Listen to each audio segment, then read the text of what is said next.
आज की जो हमारे पास प्रॉब्लम है, ये एल्गोरिदम है आई आर्टिफिशियल इंटेलिजेंस के अंदर, वो है ट्रैवलिंग सेल्समैन प्रॉब्लम। इस प्रॉब्लम में क्या होता है कि एक सेल्समैन होता है जिसको अपनी चीज़ें बेचने के लिए ट्रैवल करना पड़ता है एक जगह से, और घूम के वापस अपनी जगह पे आना होता है, लेकिन सबसे कम कॉस्ट के साथ। बेसिकली देखने में ये एक ग्रीडी एल्गोरिदम है, लेकिन ये तमाम ग्रीडी एल्गोरिदम्स को कवर करता है और सबसे ऑप्टिमल सोल्यूशन देता है, इसलिए इसका नाम ट्रैवलिंग सेल्समैन प्रॉब्लम है। जैसे कि गूगल मैप्स में आपने देखा होगा, ये इधर उधर हर जगह मेन प्रॉब्लम्स को सॉल्व करने के लिए, या बहुत ही ज़्यादा कॉम्प्लेक्स लेवल के प्रॉब्लम को सॉल्व करने के लिए, बहुत ज़्यादा कॉम्प्लेक्स लेवल की एग्जांपल्स को सॉल्व करने के लिए ट्रैवलिंग सेल्समैन प्रॉब्लम का नाम आता है। आपने अक्सर औकात देखा होगा कि बहुत बड़े बड़े प्रोजेक्ट्स में ट्रैवलिंग सेल्समैन प्रॉब्लम यूज़ है। क्यों? क्योंकि ये हर एक पॉसिबिलिटी और आउटकम्स को देख के फिर एक प्रॉब्लम को सॉल्व करता है। देखने में आपको ये ग्रीडी ही लगेगा, लेकिन ये बहुत ही बेस्ट, एक्यूरेट और मोस्ट ऑप्टिमल है। अगर ग्रीडी की बात की जाए तो आपको ग्रीडी भी एक बार दिखा देते हैं। ग्रीडी क्या करता है कि हर एक पॉसिबल आउटकम को देखता है, ये भी हर एक पॉसिबल आउटकम को देखता है, लेकिन ग्रीडी जो होता है वो कम डेटा के लिए सही काम करता है। अगर उसको बहुत ही ज़्यादा कॉम्प्लेक्स या हैवी डेटा दे दिया जाए तो वो बहुत ही टाइम कंज्यूमिंग और बहुत ही कॉम्प्लेक्स लेवल पे चला जाता है। लेकिन अगर ट्रैवलिंग सेल्समैन का यूज़ किया जाए तो ये एक एक्यूरेट और बहुत ही स्मूथली चलने वाला है। फॉर एग्जांपल यहाँ से ग्रेडी मैथड को देखते हैं कि सबसे शॉर्टेस्ट पाथ हमारे क्या नज़र आ रहा है, ये घूम के आए 1 से 2, 2 से 4, 3 से 1, तो ये बेस्ट रिजल्ट देगा। तो इसको ट्राई करके देख लेते हैं एक बार कि वाकई ऐसे ही आता है। 1 से 2, 2 से 4, 4 से 3, ऐसे ही हमने मूव किया। अब इनकी वैल्यूज़ को एक बार देख लेते हैं। 1 से 2, 1 से 2 जब हमने मूव किया तो हमारे पास क्या आ रहा था, 10 इसकी कॉस्ट आ रही थी। और दोबारा हमने देखा कि 2 से 4, 2 से 4 हमारी कॉस्ट 10। अगेन 2 से 4 हमारे पास आ रही है 10 कॉस्ट। अब 4 से 3 की बात की जाए तो 4 से 3 के ऊपर हमारी कॉस्ट आ रही है 20। ये ऐसे ही एल्गोरिदम के अंदर डेटा को देखना पड़ता है कि 4 से 3, 3 से 4, इस तरह जिस तरह भी आप देखना चाहते हैं, 3 से 4 जिस तरह भी ये डेटा इस तरह देखा जाता है। और अगर हम कहें 3 से 1 की बात करें तो 3 के अंदर 1 की क्या वैल्यू है, 15। तो ये ओवरऑल कॉस्ट क्या हो जाएगी, 10, 20, 40 और 55। ग्रीडी एल्गोरिदम के एक फॉर्म की वजह से हमारे पास ये 55 आ गई।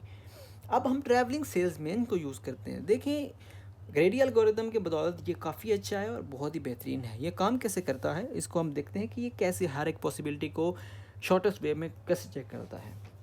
सबसे पहले जहाँ से हमने स्टार्ट करना है वहीं पे हमने घूम के वापस आना है, ये इसका रूल है। आप देखें हमने 1 से स्टार्ट किया, फॉर एग्जांपल 1 से स्टार्ट किया, तो 1 से हम कहाँ जा सकते हैं, 2 पे, 3 पे और 4 पे। यही हमारे पास पॉसिबल है। 1, 4, 3, 2, 4, 3, ये हमारे पास पॉसिबल आउटकम्स है। इसके बाद अगर हम 2 की बात करें तो एक तो चूज़ हो चुका है पहले ही। अब नेक्स्ट 2 से ये 3 पे जा सकता है या 4 पे जा सकता है, 3 से या ये 2 पे जा सकता है या 4 पे जा सकता है, 4 से ये 2 पे जा सकता है या 3 पे जा सकता है। ग्रीडी एल्गोरिथम क्या करता है, वापस भी जा सकता है।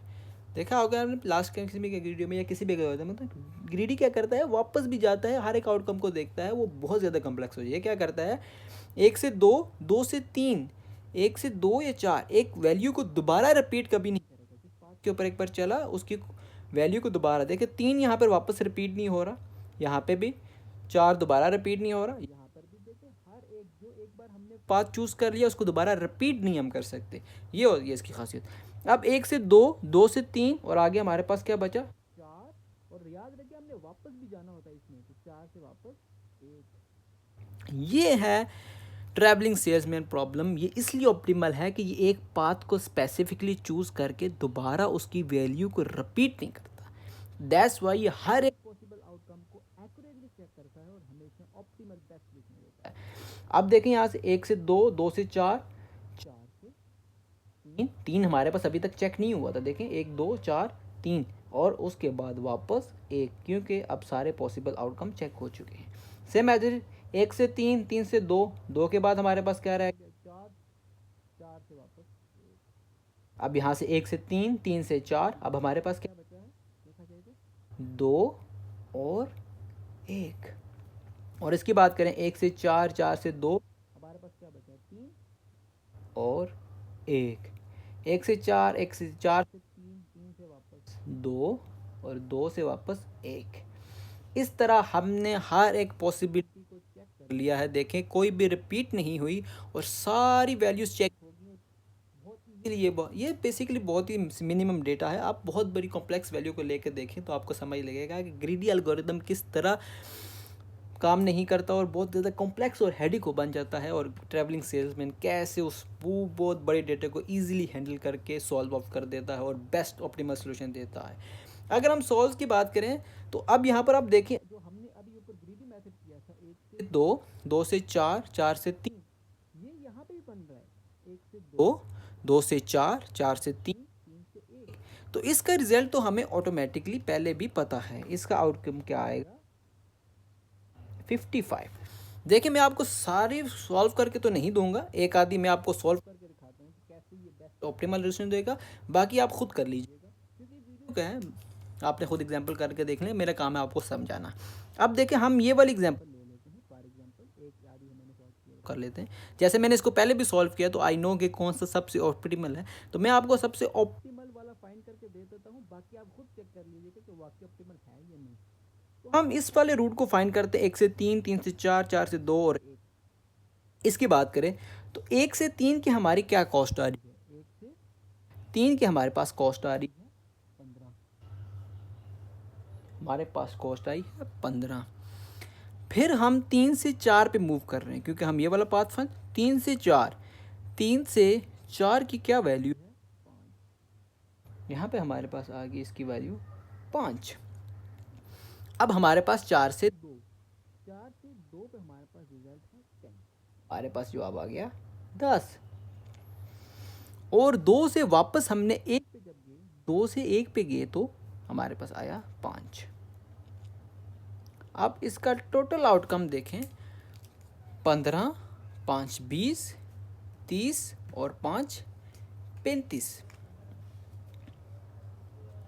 तो देखें यहीं से हमें पता चल गया कि ट्रैवलिंग सेल्समैन ग्रीडी एल्गोरिदम को कैसे फेल कर सकता है। देखिए सामने सामने जब हमने ग्रीडी एल्गोरिदम लगाया तो उसके वजह से हमारा 55 जवाब आ रहा था, लेकिन यहाँ पर ट्रैवलिंग सेल्समैन ने उसकी बदौलत हमें 35 उससे कम एक्यूरेट, उससे बेहतर और कम कॉस्ट वाला जवाब हमें ला दिया। तो इस तरह ट्रैवलिंग सेल्समैन हर लिहाज से बेहतर है और मोस्ट एफिशिएंटली काम करता है और कभी भी कोई वैल्यू रिपीट नहीं करता, जिसकी वजह से ये बहुत ही ईजी टू यूज़ और हमेशा एक्यूरेट जवाब देता है। तो ये बेसिकली एक ट्रैवलिंग सेल्समैन है जिसमें एक सेल्समैन को चलना है, अपनी चीज़ें हर एक पॉइंट पे बेचनी है और वापस अपने घर पे लाजमी आना है। आप बाकी भी चेक कर सकते हैं as if you want to know, मैंने तो चेक किए हुए हैं, इसके बदौलत ये सबसे एक्यूरेट और सबसे कम कॉस्ट वाला जवाब यही है। Thank you very much.